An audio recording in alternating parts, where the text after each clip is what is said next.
Pain always enters like an uninvited guest, loud, impatient, without manners. But one day, when you finally stop running, its voice softens. You realize it never came to destroy you. It came to teach you direction. Every heartbreak becomes a coordinate, every silence a line on the map, every disappointment a compass trembling toward truth. You stand before a blank sheet, the scent of graphite in the air.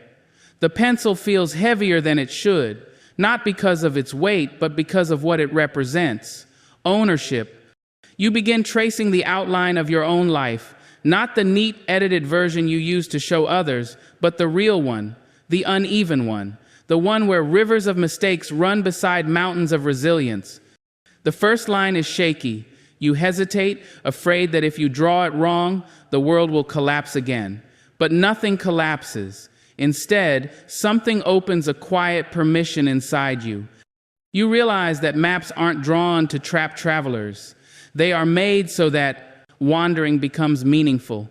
You start marking the places where pain once stopped you, the day you lost someone, the day a dream broke, the day you forgot how to trust. Each mark burns for a moment, then cools, settling like ink that refuses to fade.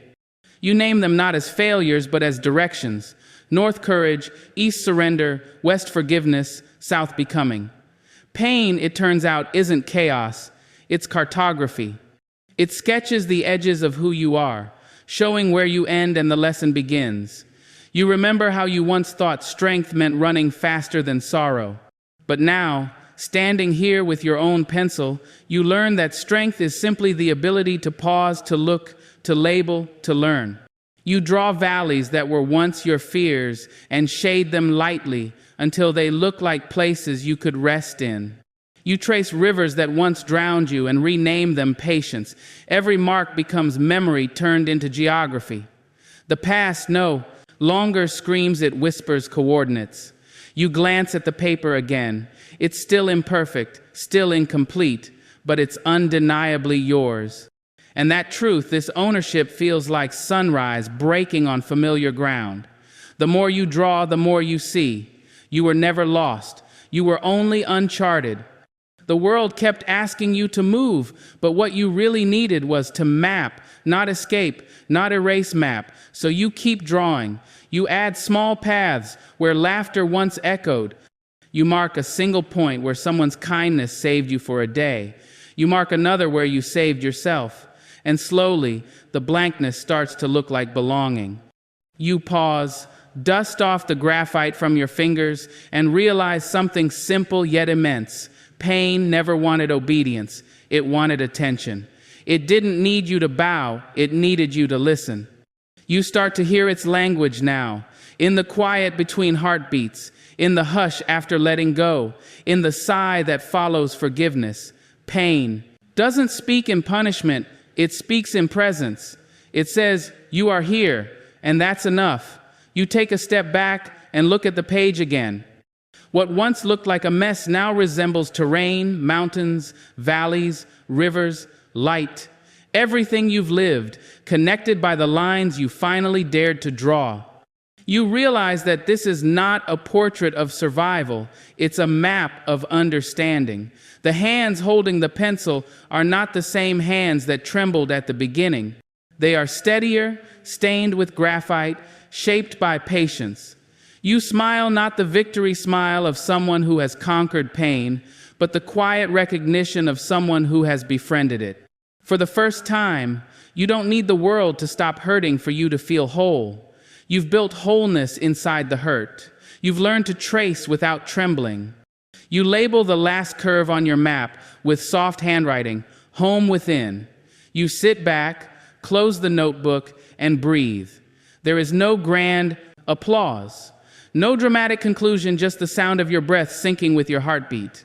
This is peace, not perfection. This is the geography of growth. You whisper to yourself, almost in disbelief, "The day pain became my teacher was the day I stopped mistaking survival for strength." And as the light catches the graphite dust floating in the air, you understand that beginnings don't always announce themselves with noise. Sometimes they appear in silence, in the gentle sound of a pencil drawing a new line across the map of who you are. You stand before the block of your own history, heavy, silent, unyielding. For a long time you called it weight. Now you call it material. The chisel trembles slightly in your hand. It's not fear, it's awareness. You know that one wrong strike can break more than you intend, and yet not striking at all means staying shapeless forever. So you breathe once, twice, and the first sound echoes a soft crack, dust rising like memory. This is descent, not falling, but entering into the layers beneath the surface. People think carving is about aggression, but true sculptors know it's about listening. You wait between every strike, listening to what the stone allows you to remove. Too fast, and you fracture meaning. Too slow, and you never reach what's inside. Pain works the same way. It doesn't demand speed, it demands rhythm. Every disappointment, every confrontation, each one is a tap, a pause, a lesson. You start to see the shape emerging. The stone is still rough, still cold, but something recognizable begins to appear. A shoulder, a curve, a possibility. You used to think healing was adding layers, affirmations, distractions, noise. Now you understand it's the opposite. Healing is subtraction. It's chiseling away the identities you built for safety until only truth remains bare and breathing. Each strike releases a cloud of fine dust. You cough, you blink, but you keep going. The air smells like limestone and effort. The dust coats your palms, marking you with proof that work is happening, even if quietly. And somewhere between one breath and the next, you realize this descent isn't punishment, it's refinement. You are not crumbling, you are being clarified. You remember how you once prayed for the pain to stop. Now, you pray to understand it. You begin to see how every blow that once felt cruel was simply precision, the universe, removing what no longer fit. You stop resenting the dust. It settles on your skin like evidence, tiny reminders that even breaking can be beautiful when done with purpose. In the silence between strikes, you hear echoes not of failure, but of rhythm. Each sound is a note in the music of your becoming. The pattern is slow, deliberate, sacred. You glance around. No one's watching. No applause, no instruction, just you, the stone, and time. And in that solitude, something inside you exhales. The descent teaches you humility, that becoming whole is not a climb upward, but an entry inward. You find beauty in small progress, a smoother edge, a clearer contour, a corner that finally aligns with what you imagined. You start to talk to the stone, not out loud, but in breath. I know you were once solid, unmovable, but we both need to change. And strangely, the stone listens. Every vibration becomes dialogue, every impact an understanding. Hours pass like minutes. You lose count of the strikes. What remains is the slow revelation that control was never the goal, collaboration was. By the time you pause, the light has shifted. It hits the dust in the air and turns it golden. The workshop glows with the quiet pride of transformation. You wipe your hands, feeling the grain of your work beneath your fingertips. It's still imperfect, still rough, but now it carries shape, intent, soul. You realize that life is no different. You've been chiseling at your own walls for years, and every heartbreak was simply a tool, sharp, uncomfortable, necessary. You once cursed the people who struck you, now you thank them silently. They were not breaking you, they were revealing you. You step closer to your creation.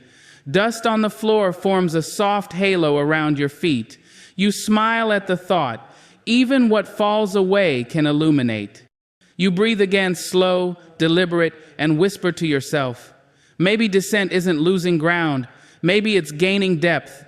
The chisel rests beside you now, warm from your hand. Your reflection catches faintly in the half-polished surface, not clear yet, but visible.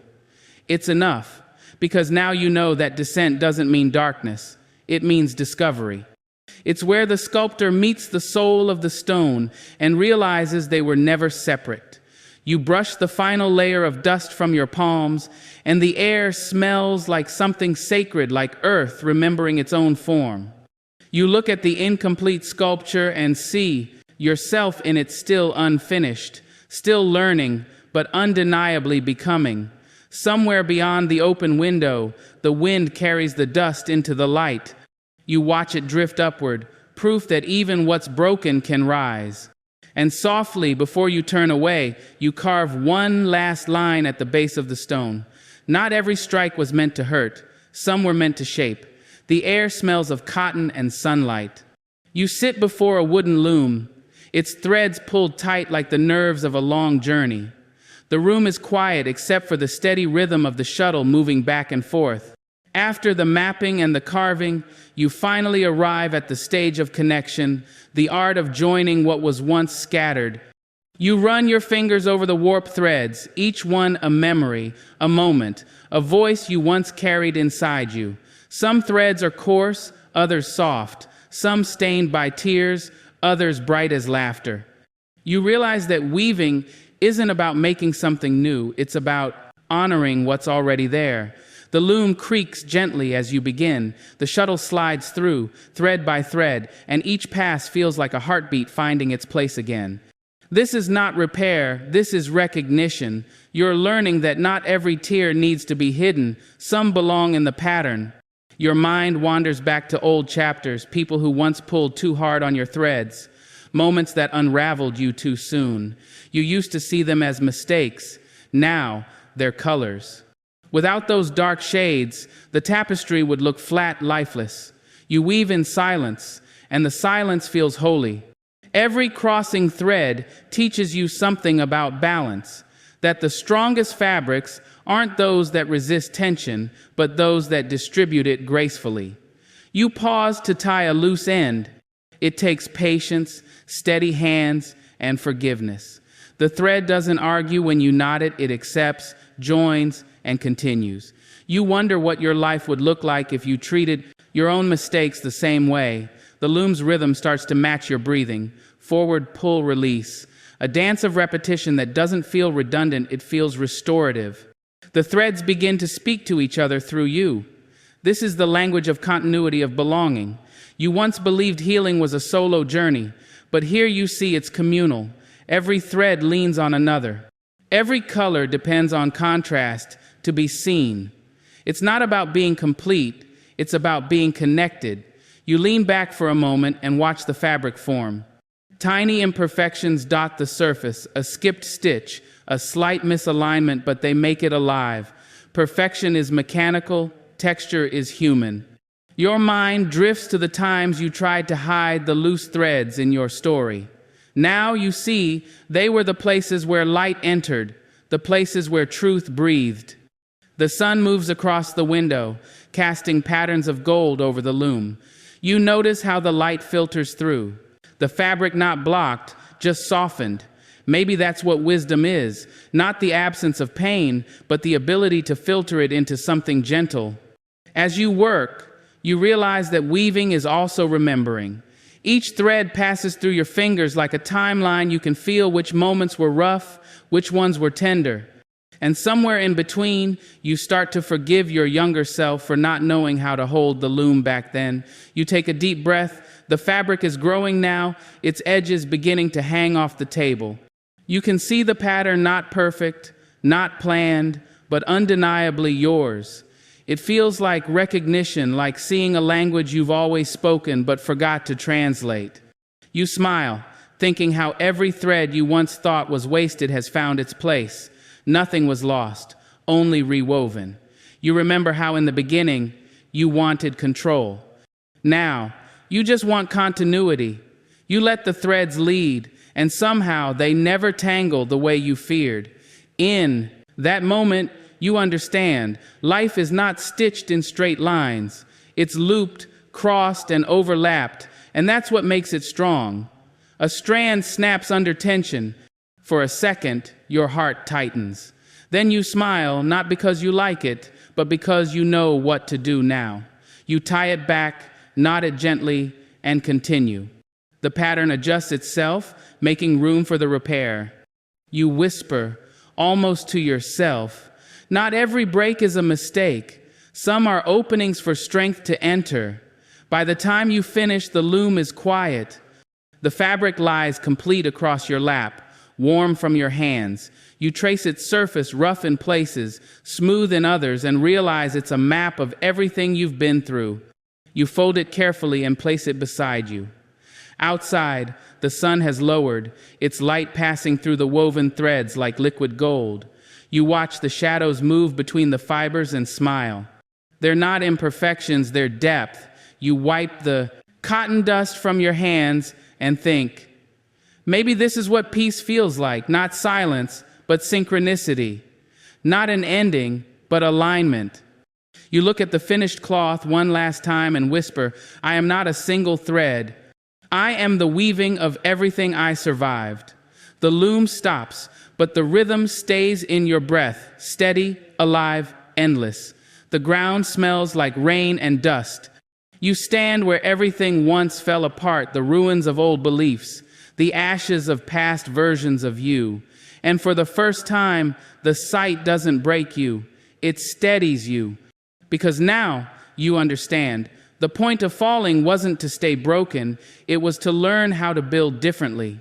You kneel, scoop a handful of wet earth, and feel its weight heavy, honest, alive. There's something sacred about starting again, about trusting your hands to shape what your heart once feared.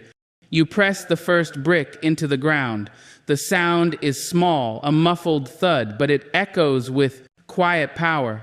It's the sound of ownership, of foundation. You used to think rebuilding meant forgetting, but now you see it means remembering with wisdom. It means choosing which walls deserve to rise again and which ones should remain open to light.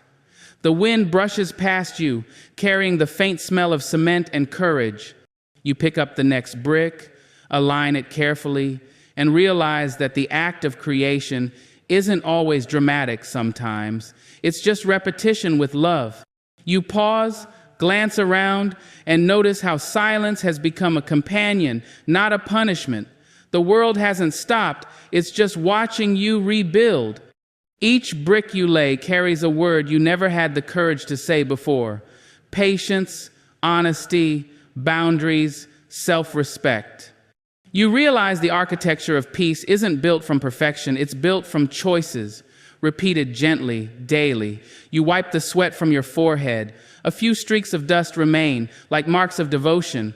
You smile not out of pride, but out of recognition. You've been here before, only now you're not trying to rebuild what was lost. You're building what was missing. The structure rises slowly.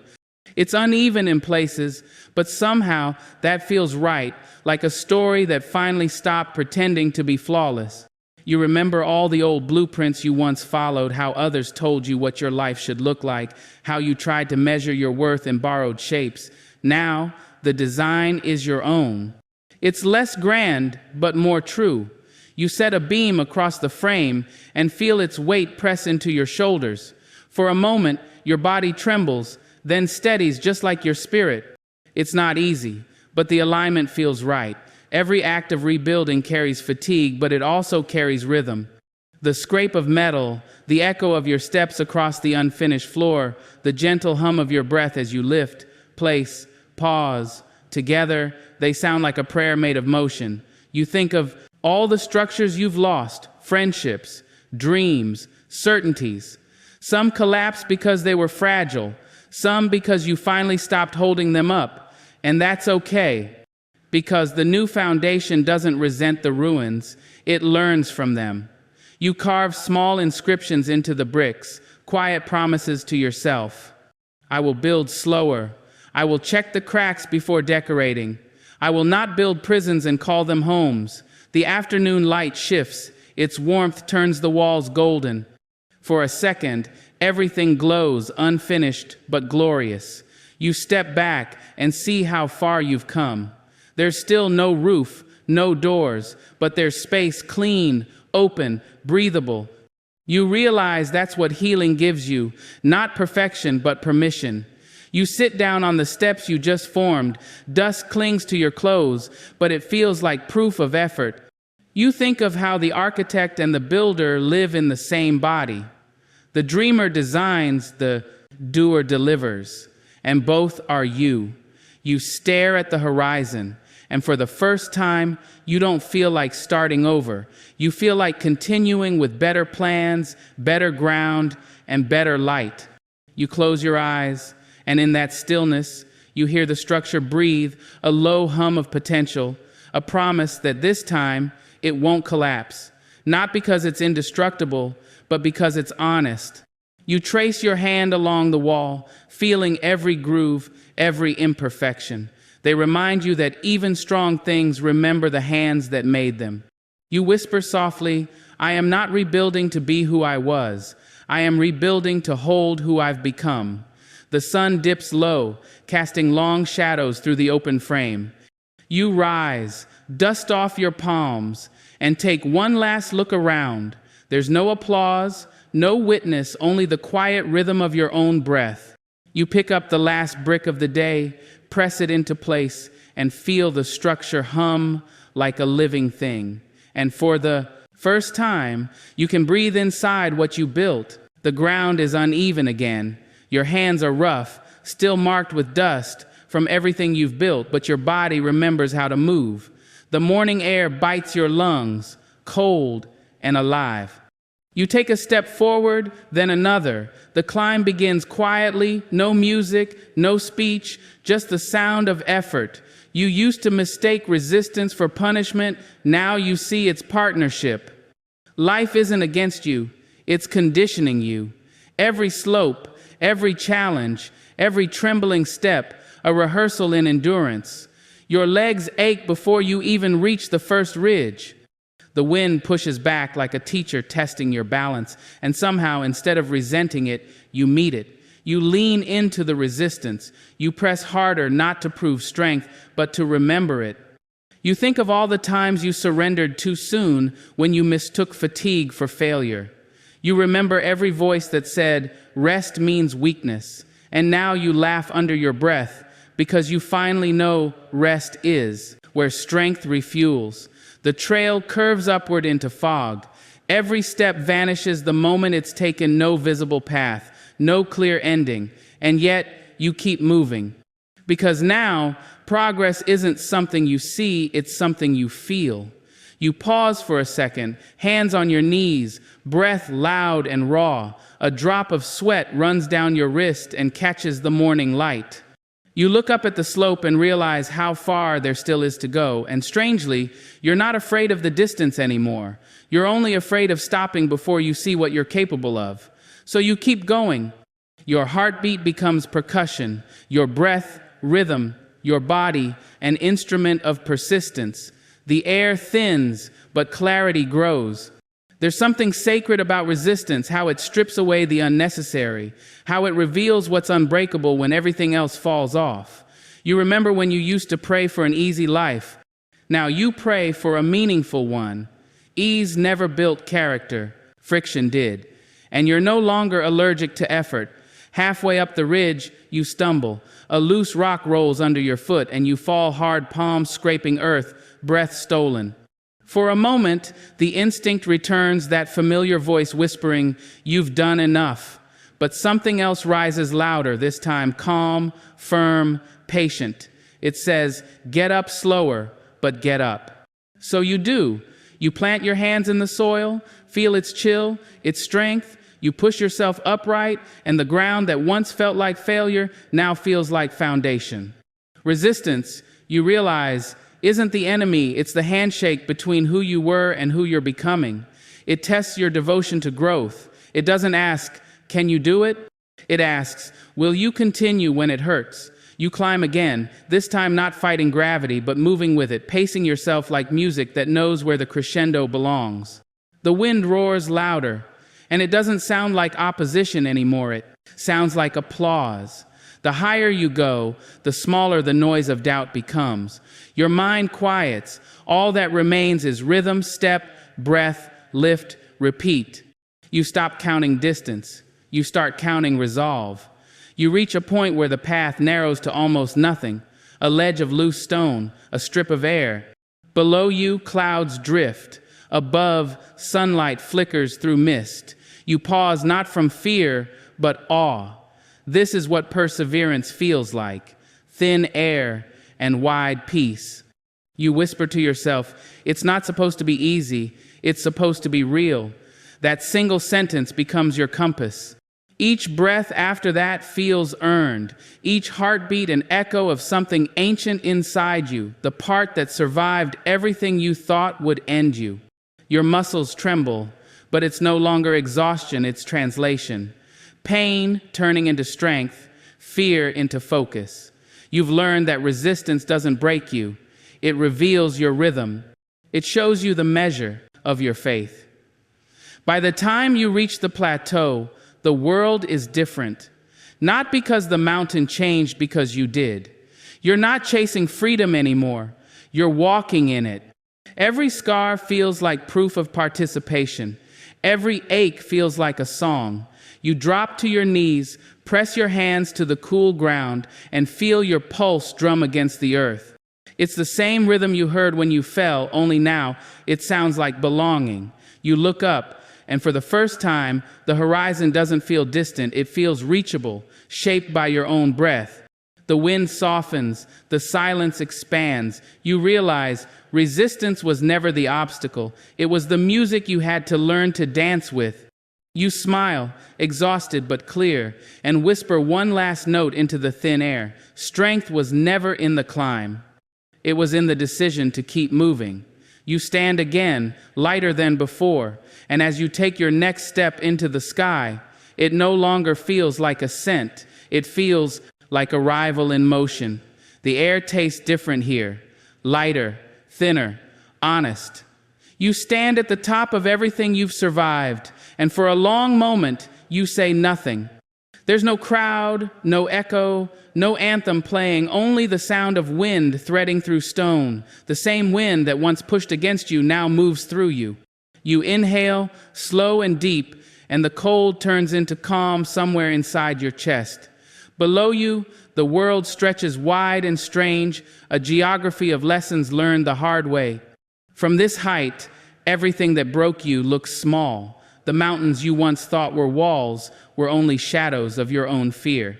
The cliffs you feared falling from were steps carved by time, waiting for your courage. You close your eyes, and for the first time, the silence doesn't demand explanation. It feels complete, like the world finally exhaled with you. You realize that revelation isn't a thunderclap. It's a whisper that arrives when you're finally quiet enough to hear it. For years, you looked for wisdom in the noise books, voices, applause, validation. Now, it arrives like light, gradual, patient, inevitable. The truth isn't hidden. It's reflected in every moment you endured, in every breath you almost gave up on, in every small mercy you didn't notice while surviving.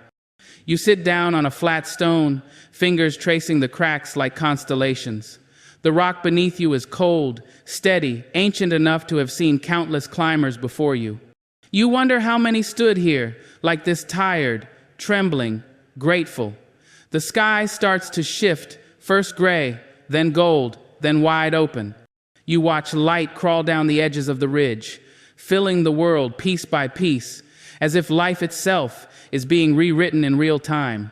You smile not because you've reached the end, but because you finally understand there was never one. Growth isn't a ladder, it's a spiral. You keep meeting yourself on new levels with the same heart, but a wider view. You remember the old you, the one who rushed, who begged, who feared silence. You want to hold them, not with pity, but with understanding. They were doing their best with what they knew. Now, you know better not because pain made you wiser, but because you stayed long enough to listen to what it was teaching. You turn your palms upward. They're still rough from the climb, but there's warmth in them now, not from the sun, but from acceptance. You laugh quietly, a sound that surprises you with its softness. It's been so long since laughter came without defense. You whisper to yourself, maybe clarity was never about answers. Maybe it was about seeing everything as it is and still choosing peace. The words linger, echoing in the thin air like small bells. You look over the edge, the valley below is vast, dotted with rivers and ridges that twist like memory. For the first time, you don't regret the descent it took to get here. Without it, you wouldn't have learned how to climb. Revelation feels like that, not arrival, but recognition. You finally recognize your own reflection in everything around you, in the endurance of the mountain, in the patience of the light, in the rhythm of the wind carrying its song without audience. You remember when you thought healing would make you lighter, but it didn't, it made you truer. And truth, you realize, has its own gravity, not the kind that holds you down, but the kind that keeps you real.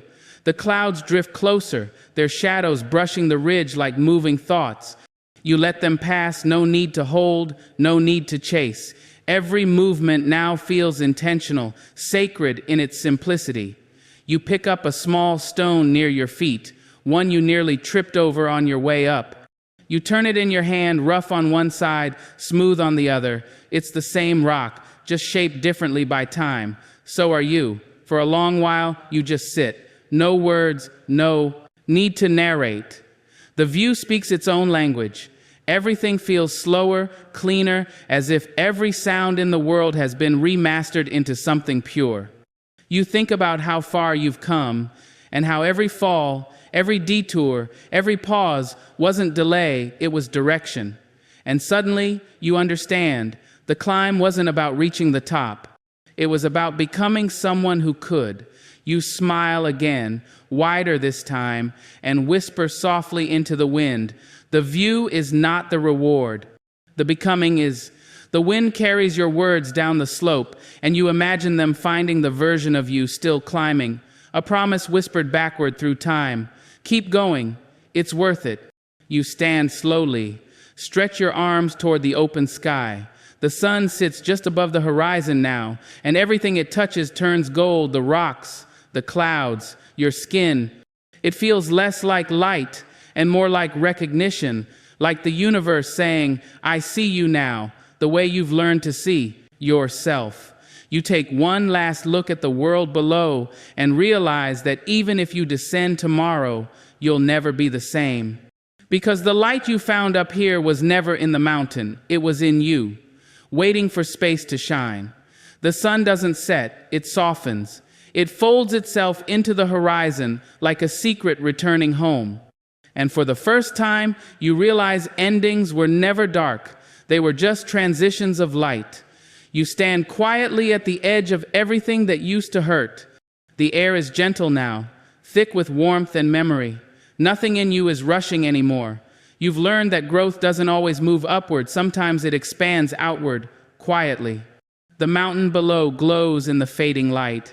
You see the ridges, the cracks, the scars, but instead of ruins, they look like channels of reflection, each one catching light differently, together forming something whole. You exhale, slow and deep. There's a rhythm in the silence, a steady hum, like breath under the earth. It's the sound of completion, not of finality, but of alignment. Pain used to feel like noise. Now it feels like music you finally understand. It taught you how to listen. It taught you that not all light blinds, some light reveals. You trace your fingers through the air, and you remember every cut, every scar, every heartbreak wasn't taking light from you. It was carving windows inside you. Now, everything you once tried to hide has become the very place the light enters and exits through. You sit down on a smooth stone. The warmth seeps into your palms. Below you, the valley is alive, shadows moving like slow rivers of silver. You realize that light doesn't end when it fades. It continues in reflection, in memory, in the spaces it once touched. That's what you've become, not a flame, not a sun, but a reflection of everything you've endured turned into grace. You smile, and it feels different this time. It's not an expression, it's an emanation. Peace glows through your skin, not because life is perfect, but because you've stopped fighting its imperfections. The air carries your breath like incense, slow, fragrant, belonging nowhere, yet everywhere. You whisper, I'm not chasing light anymore. I am what remains when it stays. You close your eyes and see colors even in the dark. Gold threads behind the eyelids, blue whispers at the edge of your mind. Light doesn't disappear, it just changes address. You think of pain again, how it entered uninvited, how it shattered your peace, how it sat beside you until you finally stopped asking it to leave. Now, it feels like a friend who never meant harm, only understanding. You realize it wasn't here to break you, it was here to clear you, to empty you of everything that couldn't hold light, and it did. You open your eyes again. The first star trembles above the ridge, small, almost shy. It doesn't compete with the dark, it completes it. And that's you now. You no longer divide things into good or bad, easy or hard. Everything is part of the same radiance, some of it bright, some of it quiet, all of it real. You stand. Your shadow stretches long and soft across the earth, and even that darkness feels beautiful because you finally know it's proof that you're standing in light. You whisper again, the day pain became my teacher, I stopped learning through fear. And that line lands somewhere deep, not in the air, but in the earth itself. It echoes, then settles, like truth finding its home. You begin to walk downhill, not descending, just returning. Every step releases something, an old weight, an old expectation, an old name. By the time you reach the base, you're lighter not because you've let go, but because you've merged with what was once too heavy to carry. The world glows differently now. You see light in the cracks of buildings, in the tremble of leaves, in the quiet eyes of strangers passing by. You realize radiance doesn't belong to the sky, it belongs to whoever chooses to live transparently. You stop once more, turn toward the mountain, and bow your head not in worship, but in recognition. You whisper softly, you didn't defeat me, you revealed me. And then the sky deepens, the last shimmer of dusk slides into your skin, and something wordless fills the space where pain used to live. It feels like warmth, like arrival, like continuation, but softer, truer, nameless. You walk on, and the world seems to walk with you, the air, the light, even the silence. You no longer shine through effort. You radiate through presence, and as night fully arrives, you finally understand, pain didn't end your light. It refined it until you became the proof that even darkness can illuminate. You breathe out slowly. The world hums not loud, not quiet, just steady. And in that stillness, you don't say goodbye. There is no curtain fall, no applause. You just keep glowing quietly, not as light seeking attention, but as peace, finally resting in its own rhythm. The night settles like a soft understanding. No sharp edges, no undone pieces, just presence, whole and wordless.